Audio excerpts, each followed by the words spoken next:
I didn't see you guys sitting there. Well, in case you've been living under a rock for the past few months, well, I got some news for you. It's summertime. It's summertime. And with summertime comes amazing game reviews, like this one. You're probably questioning the giant-ass flamingo, the squid hat, the sunglasses that are now over there, and the fact I'm shirtless with a fucking Hawaiian shirt.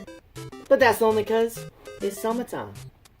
Anyways, all summer long, you're going to be getting a shit ton of reviews along with daily uploads, like I fucking promised in some of those NASCAR videos that are relatively disappointing, so I'm sorry about that. But don't worry. Every week or 2 weeks, depending on how long it takes me to edit these hoes, I'm going to be getting more reviews. And classic game reviews at that. You're going to be getting Mario reviews, NASCAR reviews, Star Wars game reviews. You name it. All that shit's going to be there. Trust me on this one. And even, to prove my point, I've got a whole stack of NES games that I'm a review. Now let me take this pink bastard off. Kerplop. Let's kerplop them right there. So let's go through some of these games. We've got Tiny Toons, Adventures. Yeah, it's a Super Mario Bros. 3 clone. We got Dr. Mario over here. You know, we gotta have Dr. Mario. He's the best pharmacist of all time. He can get you all the drugs. He can get you all the good drugs. You know, that cocaine, that heroin, that meth. He got you for good. We got Hogan's Alley. You know, I've never ever played this game because I don't have a light gun anymore. But don't worry, I'll get one and we'll do some Hogan's Alley. We've got Rad Racer. This thing don't work, but I'll play it on an emulator. This card don't work. And then we got Super Strike V-Ball and Nintendo World Cup. We'll talk about this game. Don't worry, we'll get there. It's a steaming pile of shit. So yeah, throw that over there. But today we got the most classic NES game of all time. 2 of the most classic NES games of all time, but I'm only reviewing one this episode. These games are probably the games that define the NES and what made it the best 8-bit system of all time.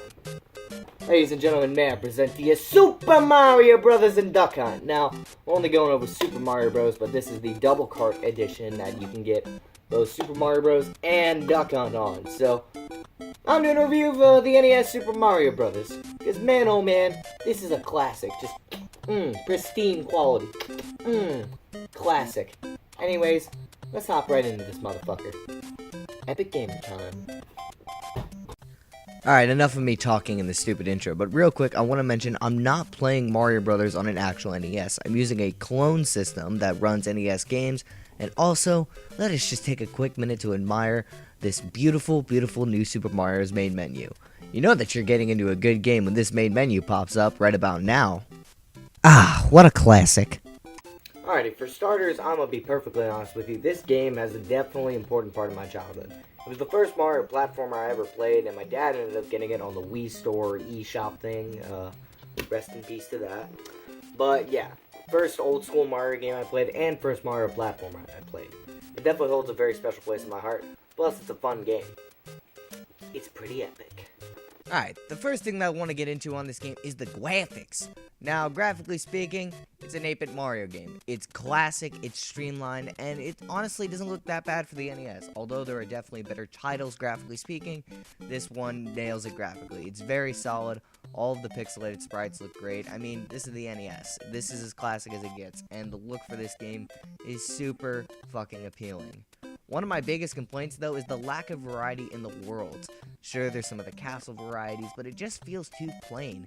This is definitely rectified in future Mario games, but for me, Super Mario Bros. Just feels way too plain, even with the underworld, the ocean, and the nighttime modes in World 3. I don't know, it just feels like there should have been a little bit more variety. But don't worry, this is fixed in future Mario games. Controls-wise, Mario handles pretty well. I mean, there's not much to complain about, although Mario does feel a little bit slippery sometimes, and it is easy to sometimes misstep or misplace your judgment of where you're kind of at and fall off the side of a ledge. This has happened to me a few times, but it's easily forgivable. It's not that big of a deal. Controls overall are very, very solid, and shouldn't be a reason that you should not play this game. Now, the power-ups in this game are a basic lineup, but a very good starting place for the Mario series.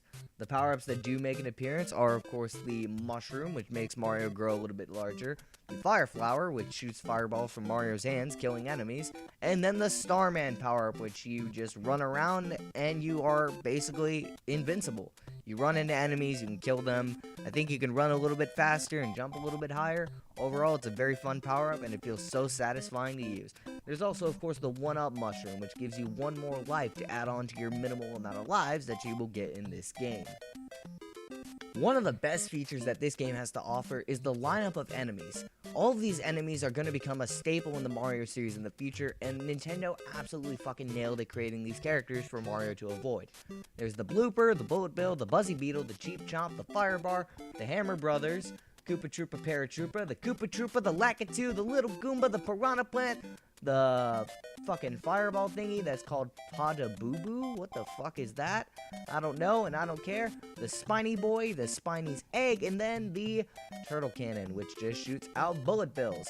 Overall, all of these frickin' enemies are going to become staples into the Mario series in the future, and of course the bosses are Fake Bowser, which is just the Bowser boss fight during Worlds 1 through 7, and then Bowser, King of the Koopas in World 8.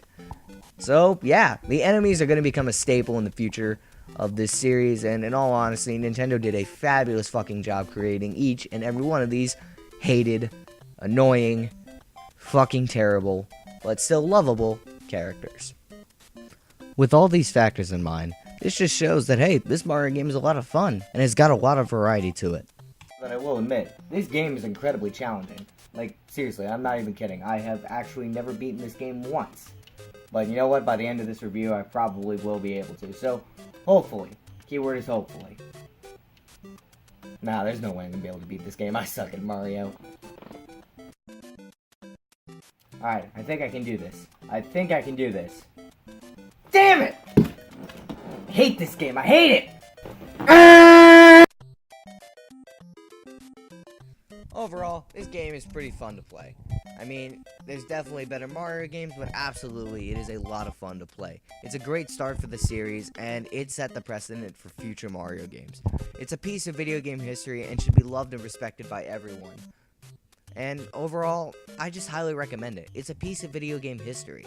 If you haven't played this game, I highly recommend you taking the time to do it. You can find it on an emulator. It's pretty cheap on the Wii Store Shop or the Switch or the Wii U or whichever one you decide to choose. Overall, it's just a great game. And it's definitely a good part of my childhood. I had a lot of fun playing it growing up when I was 5 on the Wii, and I still love picking it up today on my NES.